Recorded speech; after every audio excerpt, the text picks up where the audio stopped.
ಯೋ, ಇಲ್ಲಿವರೆಗೂ ನೀನ್ ನನ್ಗೆ ಅಂತ ಏನ್ ಮಾಡಿದ್ಯಾ? ಇವತ್ತು ಫಾದರ್ಸ್ ಡೇ ಇರೋದ್ರಿಂದ ತಂದೆ ಬಗ್ಗೆ ಒಂದು ಕತೆ ಹೇಳ್ತೀನಿ. ಒಬ್ಬ ತಂದೆ ಒಂದು ಶಾಲೆಯಲ್ಲಿ ಕಾವಲುಗಾರನಾಗಿ ಕೆಲಸ ಮಾಡ್ತಾ ಇರ್ತಾರೆ. ಆ ತಂದೆಗೆ ಒಂದೇ ಕಣ್ಣು. ಉಚಿತ ವಿದ್ಯಾರ್ಥಿ ವೇತನದಿಂದ ಆತನ ಮಗ ಆ ಶಾಲೆಯಲ್ಲಿ ಓದ್ತಿರ್ತಾನೆ. ಶಾಲೆಯ ಬೇರೆ ವಿದ್ಯಾರ್ಥಿಗಳೆಲ್ಲ ಅನುಕೂಲಸ್ಥರ ಮಕ್ಕಳು. ಅವರು ಈ ಮಗನನ್ನ ಒಕ್ಕಣ್ಣನ ಮಗ ಮುಕ್ಕಣ್ಣ, ಶುಕ್ಲಾಚಾರ್ಯರ ಮಗ ಎಂದೆಲ್ಲ ರೇಗಿಸ್ತಿರ್ತಾರೆ.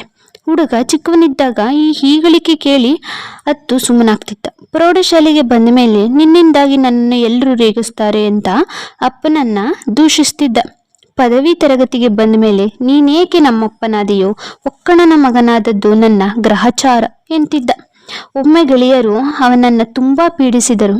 ರಾತ್ರಿ ಮನೆಗೆ ಹೋಗಿ ನಿನ್ನಿಂದಾಗಿ, ನಿನ್ನ ಒಕ್ಕಣ್ಣಿನಿಂದಾಗಿ ನನ್ನ ಇಡೀ ಬಾಲ್ಯ ಹಾಳಾಯಿತು, ಈಗಲೂ ಅದೇ ಗೋಳು, ಇದಕ್ಕೆ ಕೊನೆಯೇ ಇಲ್ವಾ ಎಂದೆಲ್ಲ ರೇಗಾಡಿದ. ಅಪ್ಪ ಮಾಡಿ ಬಡಿಸಿದ ಊಟ ತಿಂದು ಮಲಗಿದ. ಮಧ್ಯರಾತ್ರಿ ಎಚ್ಚರ ಆದಾಗ ತಂದೆ ಏನೋ ಬರೀತಾ ಇದ್ರು. ಬೆಳಗ್ಗೆ ಎದ್ದು ನೋಡಿದಾಗ ಮನೆಯಲ್ಲಿ ತಂದೆ ಇರಲಿಲ್ಲ. ಅವನು ಬರೆದಿಟ್ಟು ಹೋಗಿದ್ದ ಕಾಗದ ಇತ್ತು.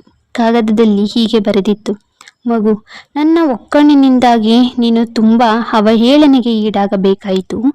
ಇನ್ನು ಮುಂದೆ ನಿನಗೆ ಇನ್ಯಾರು ಒಕ್ಕಣ್ಣನ ಮಗೆಂದು ಹೀಗಳೆಯಬಾರದೆಂದು ನಾನು ದೂರ ಹೊರಟೋಗ್ತಿದ್ದೇನೆ.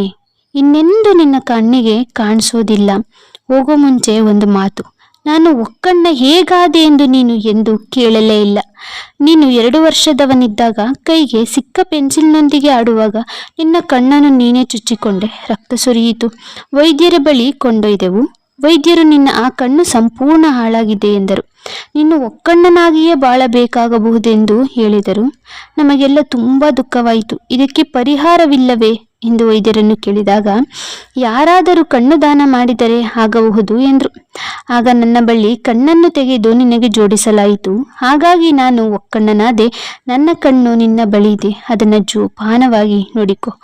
ನಿನಗೆ ದೇವರು ಒಳ್ಳೆಯದು ಮಾಡಲಿ. ಇಂತಿ ನಿನ್ನ ಪ್ರೀತಿಯ ಅಪ್ಪ. ಈ ಪತ್ರವನ್ನು ಓದಿದ ಆ ಯುವಕ 2 ಕಣ್ಣಿನಿಂದ ನೀರು ಸುರಿಸಿ ಬಿಕ್ಕಿ ಬಿಕ್ಕಿ ಅಪ್ಪ ಎಂದು ಹತ್ತು ಬಿಟ್ಟಿದ್ದ. ಆದರೆ ಒಕ್ಕಣ್ಣಿನ ಅಪ್ಪ ದೂರ ಹೋಗಿಬಿಟ್ಟಿದ್ದ. ಈ ಘಟನೆಯಲ್ಲಿನ ತಂದೆ ಮಗ ಯಾರೋ ಇರಬಹುದು, ನಾವು ಅಲ್ಲದೇ ಇರಬಹುದು. ಆದರೆ ಆಳವಾಗಿ ಯೋಚನೆ ಮಾಡಿದಾಗ ನಮಗಿರುವ ಕೈ, ಕಾಲು, ಕಿವಿ, ಕಣ್ಣುಗಳಿಗೆ ನಾವು ಯಾರಿಗೆ ಋಣಿಯೋ?